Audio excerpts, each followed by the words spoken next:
Salam jumpa, salam damai sejahtera, salam sehat dan salam kebaikan. Jaya selalu NKRI. Bapak Ibu, kembali bertemu di channel Tri Joko Metro.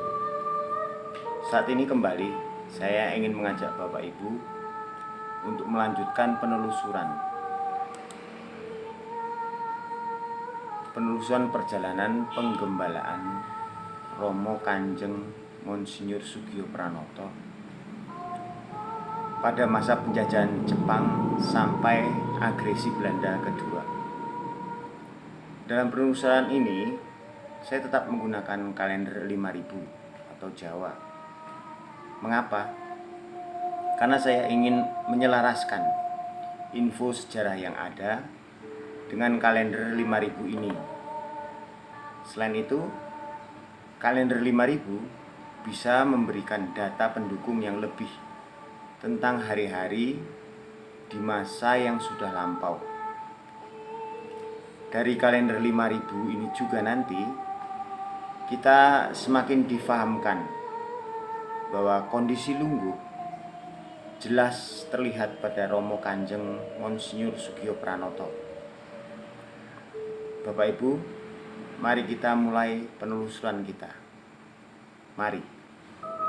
Bapak Ibu, setelah Jepang memasuki Nusantara pada awal tahun 1942, tepatnya pada tanggal 9 Maret 1942, yang jatuh hari Senin Wage, Belanda menyerah kepada Jepang. Ini membawa berbagai perubahan buruk dalam pemerintahan NKRI dan menyengsarakan rakyat Indonesia dan orang-orang non-Jepang. Pemerintah Jepang menangkapi dan menahan ribuan pria dan wanita, terlebih orang-orang Belanda atau Eropa, baik orang awam Eropa maupun klerus. Jepang juga menentukan perubahan kebijakan-kebijakan yang mengubah cara-cara orang Katolik mengadakan misa. Penggunaan bahasa Belanda dilarang di dalam gereja atau misa, baik yang dilafalkan atau dinyanyikan maupun yang ditulis, dan penyitaan sejumlah bangunan milik gereja untuk dijadikan gudang atau markas Jepang. Monsinyur Sugio Pranoto berusaha mencegah penyitaan-penyitaan ini. Beliau pernah mengisi gedung-gedung kosong dengan orang-orang supaya tidak disita, dan menyarankan gedung lain, misalnya bioskop, untuk digunakan Jepang. Gedung-gedung dan gereja Monsinyur Sugio Pranoto gunakan buat menampung rakyat miskin, tertindas dan lapar, melindungi dan memberi mereka makan semaksimal mungkin. Saat penguasa Jepang berusaha untuk menyita Katedral Semarang untuk digunakan sebagai kantor Jepang, Monsinyur Sugio Pranoto melawan dan menyatakan bahwa Tuan hanya boleh mengambil gereja ini kalau Tuan sudah memenggal kepala saya dulu. Jawaban berani Monsinyur Sugio Pranoto ini menggetarkan mental Jepang. Pihak Jepang kemudian mundur dan berusaha mencari tempat yang lain. Monsinyur Sugio Pranoto juga mencegah penyitaan Pastoran Gedangan, tempat dulu beliau tinggal, serta menugaskan beberapa penjaga untuk menjaga supaya tidak disita. Bapak Ibu, Monsinyur Sugio Pranoto yang sendirian tidak dapat menghentikan disiksanya para tahanan perang oleh Jepang, termasuk para klerus. Tetapi anehnya, Monsinyur Sugio Pranoto diperlakukan dengan baik oleh Jepang.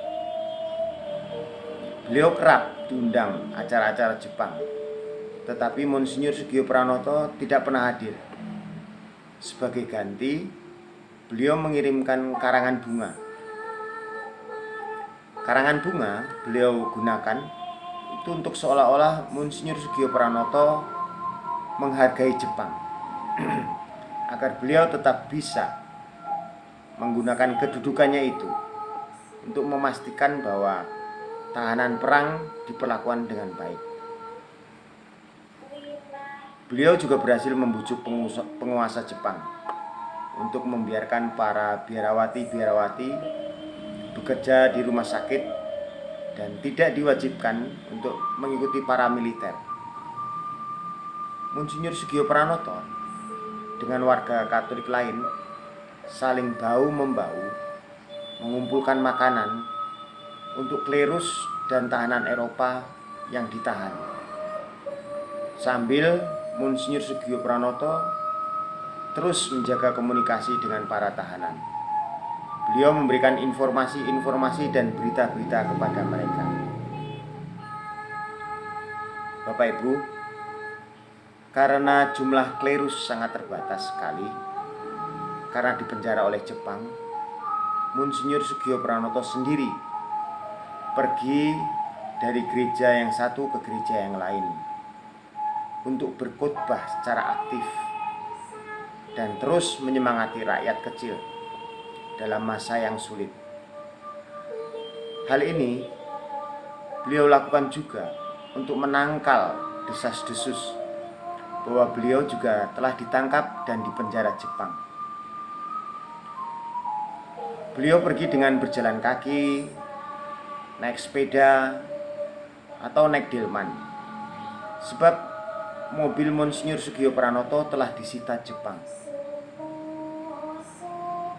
Dengan kecerdikan beliau, Monsinyur Sugio Pranoto juga masih bisa dengan sembunyi-sembunyi mengirimkan para imam atau pastor ke prefektur apostolik lainnya, antara lain ke Bandung, ke Surabaya, dan Malang, untuk membantu kurangnya jumlah klerus-klerus di sana. Monsinyur Sugio Pranoto juga menyemangati agar para seminari terus menghasilkan pastor-pastor baru dengan menunjuk Romo Harjowasito sebagai rektor seminari tinggi kala itu. Monsinyur Sugio Pranoto juga memberikan kuasa kepada pastor-pastor lokal atau pribumi, kekuasaan untuk memimpin acara misa kudus dalam sakramen-sakramen pernikahan, sehingga pernikahan-pernikahan pasangan Katolik terus berjalan baik. Supaya masyarakat Katolik tetap tenang, Monsinyur Sugio Pranoto juga mengunjungi rumah-rumah mereka satu persatu dan menyatakan bahwa semuanya aman-aman saja. Setelah Jepang dibom atom di Hiroshima dan Nagasaki, dan setelah itu proklamasi kemerdekaan Indonesia pada tanggal 17 Agustus 1945, orang-orang Jepang dan tentara Jepang mulai mengundurkan diri dari negara Indonesia. Untuk mendukung kemerdekaan Indonesia, Monsinyur Sugio Pranoto langsung memerintahkan agar Sang Merah Putih dikibarkan di depan pasturan Gedangan. Dan hal ini langsung diikuti oleh masyarakat sekitar pasturan dengan memasang Sang Merah Putih di rumah masing-masing. Semangat nasionalis segera berkobar. Selama masa transisi saat itu, pembakaran gereja dan pembunuhan klerus karena perselisihan antar agama masih terus terjadi. Walaupun kita sudah berproklamasi, kondisi NKRI tidak sedamai, tidak seaman yang kita bayangkan. Bapak Ibu, pasukan sekutu yang ditugaskan untuk melucuti senjata Jepang mendarat di Indonesia pada bulan September 1945. Di Semarang, hal ini memicu suatu pertempuran antara Jepang dan para pemuda Republik pada tanggal 15 Oktober 1945. Itu jatuh pada hari Minggu Wage. Pemuda-pemuda Indonesia bermaksud untuk merampas senjata Jepang. 5 hari kemudian, pada tanggal 20 Oktober 1945, itu jatuh pada hari Jumat Wage, pasukan sekutu mulai mendarat di Semarang dan pemimpin-pemimpin Nika pergi ke Gedangan untuk berbicara dengan Monsinyur Soegio Pranoto. Monsinyur Soegio Pranoto menyatakan bahwa pihak sekutu harus menghentikan pertempuran di Semarang. Namun pemimpin sekutu tidak bisa, sebab mereka tidak kenal dengan komandan Jepang. Monsinyur Soegio Pranoto lalu menghubungi pihak Jepang dan siang itu menjadi perantara atau mediator dalam gencatan senjata. Dan akhirnya Jepang mau menyerahkan senjata kepada pasukan sekutu. Bapak Ibu, adanya pertempuran-pertempuran di seluruh wilayah Semarang serta adanya pihak sekutu membuat masyarakat kota Semarang kelaparan dan terus menderita. Pemberlakuan jam malam dan pemadaman listrik semakin menghimpit rakyat Indonesia di Semarang. Monsinyur Soegio Pranoto akhirnya mengirim seorang warga lokal ke ibu kota di Jakarta untuk membicarakan masalah tersebut dengan pemerintah pusat. Waktu itu bertemu dengan Perdana Menteri Sultan Syahrir dan beliau mengirim Bapak Wongsonegoro ke Semarang untuk membantu pembentukan pemerintah sipil daerah. Namun pemerintah kota kala itu masih belum mampu menangani masalah-masalah pemerintahan dan kelaparan di Semarang. Bahkan beberapa pemimpin masyarakat Semarang ditangkap oleh Nika dan ditahan. Nika terus mencari dan menangkapi para aktivis revolusi di Semarang. Namun Monsinyur Soegio Pranoto membantu para revolusioner menyembunyikan dan melindungi mereka di dalam paroki atau gereja beliau. Dan Nika tidak bisa berbuat banyak. Bapak Ibu, pada bulan Januari 1946, pemerintah Indonesia dipindahkan dari Jakarta ke Yogyakarta karena Batavia sudah dikuasai Belanda. Terjadi pengungsian dari Batavia ke Yogyakarta yang cukup besar kala itu, karena Batavia menjadi daerah yang angker. Monsinyur Soegio Pranoto awalnya tetap di Semarang. Namun pada tanggal 18 Januari 1947, itu jatuh pada hari Sabtu Kliwon, Monsinyur Soegio Pranoto pindah ke Yogyakarta. Monsinyur Soegio Pranoto sangat memahami penderitaan para pengungsi Batavia, dan Monsinyur Soegio Pranoto tetap membantu semaksimal mungkin. Selain itu, kepindahan Monsinyur Soegio Pranoto ke Yogyakarta bertujuan agar lebih mudah berkomunikasi dengan pemerintah RI. Monsinyur Soegio Pranoto berkedudukan di Gereja Santo Yosef di Bintaran dan terus menyemangati orang-orang Katolik di Yogyakarta agar terus berjuang demi negara Indonesia. Beliau menyerukan bahwa mereka boleh pulang kalau mati. Bapak Ibu, perjanjian Linggarjati gagal. Perjanjian yang dimaksudkan untuk menghentikan perang antara Indonesia dan Belanda, serta serangan-serangan besar-besaran Belanda terhadap Indonesia. Belanda sengaja melanggar kesepakatan-kesepakatan perjanjian karena memang ingin terus menjajah Indonesia. Monsinyur Sugio Pranoto melalui pidato-pidato kebangsaan di Radio Republik Indonesia menyerukan bahwa semua orang-orang Katolik harus bekerja sama dengan pejuang Indonesia, harus bersatu.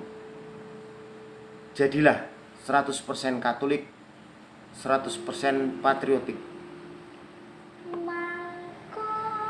Hanya beliau yang berani berorasi melalui radio, membakar semangat nasionalis bangsa Indonesia, karena beliau tahu bahwa Belanda tidak akan menangkapnya.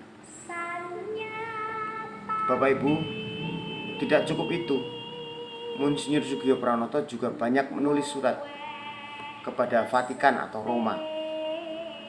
Monsinyur Sugio Pranoto menceritakan kejahatan Belanda, pengingkaran Belanda terhadap perjanjian-perjanjian yang sudah disepakati. Dan akhirnya ada tanggapan dari surat-surat Monsinyur Sugio Pranoto, dan Vatikan mengirimkan George de Jong de Ardoye sebagai duta Indonesia. George de Jong de Ardoye bukan orang Belanda atau Amerika. Beliau adalah orang Portugis. Dan ini sesuai dengan syarat dari Monsinyur Sugio Pranoto dalam suratnya ke Vatikan. Jangan kirimkan orang berbangsa Belanda atau Amerika sebagai duta Vatikan untuk Indonesia. Begitu kira-kira yang disampaikan Monsinyur Sugio Pranoto dalam suratnya. Bapak Ibu, inilah yang membuka jalur diplomasi antara Vatikan dan Indonesia. Dan Vatikan adalah negara pertama yang mengakui kemerdekaan Indonesia kepada dunia. Pastor George de Jong de Ardoye tiba di Republik Indonesia pada bulan Desember tahun 1947 dan bertemu dengan Presiden Soekarno. Pengakuan dunia terhadap kemerdekaan Indonesia adalah sangat mendasar, sangat penting. Bapak Ibu, agresi militer Belanda kedua kembali terjadi. Belanda menduduki ibu kota Yogyakarta itu pada tanggal 19 Desember 1948, tepatnya hari Minggu Legi. Monsinyur Sugio Pranoto menyatakan bahwa perayaan hari Natal tidak boleh mewah. Lakukan dengan sederhana, namun tetap hikmat. Sebab rakyat dan bangsa Indonesia sedang dalam kondisi yang sulit. Selama Belanda menguasai Yogyakarta, Monsinyur Sugio Pranoto semakin intens mengirim beberapa tulisannya ke luar negeri dan dunia. Dan tulisan-tulisan beliau itu dimuat di majalah Commonwealth. Dalam setiap suratnya, beliau bercerita secara mendetail kehidupan sehari-hari orang Indonesia yang penuh kesengsaraan di bawah kekuasaan Belanda, dan menggugat agar masyarakat internasional atau dunia mengutuk Belanda. Rasa persatuan yang terus dikumandangkan adalah buah untuk tercetusnya serangan umum pada tanggal 1 Maret 1949. Itu terjadi pada hari Selasa Pon. Bapak Ibu, setelah konferensi meja bundar di Den Haag, Belanda akhirnya mengakui kemerdekaan Indonesia pada dunia. Dan pada tanggal 27 Desember 1949, hari itu jatuh pada hari Selasa Wage. Bapak Ibu, Monsinyur Sugio Pranoto kembali ke Semarang.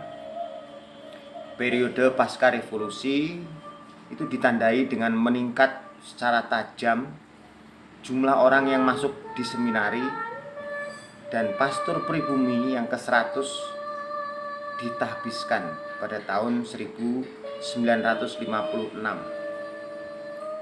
Monsinyur Soegiopranoto sangat memahami bahwa umat Katolik Indonesia itu masih sangat memerlukan para pamong imam. Sehingga Monsinyur Soegiopranoto membujuk para klerus-klerus untuk menjadi warga negara Indonesia, agar para klerus tidak terhalang kebijakan baru pemerintah kala itu. Monsinyur Soegiopranoto terus berupaya supaya anak-anak dari keluarga Katolik mendapat pendidikan yang baik. Beliau menekankan bahwa siswa-siswa jangan hanya menjadi orang Katolik yang baik, tetapi juga harus menjadi orang Indonesia yang baik.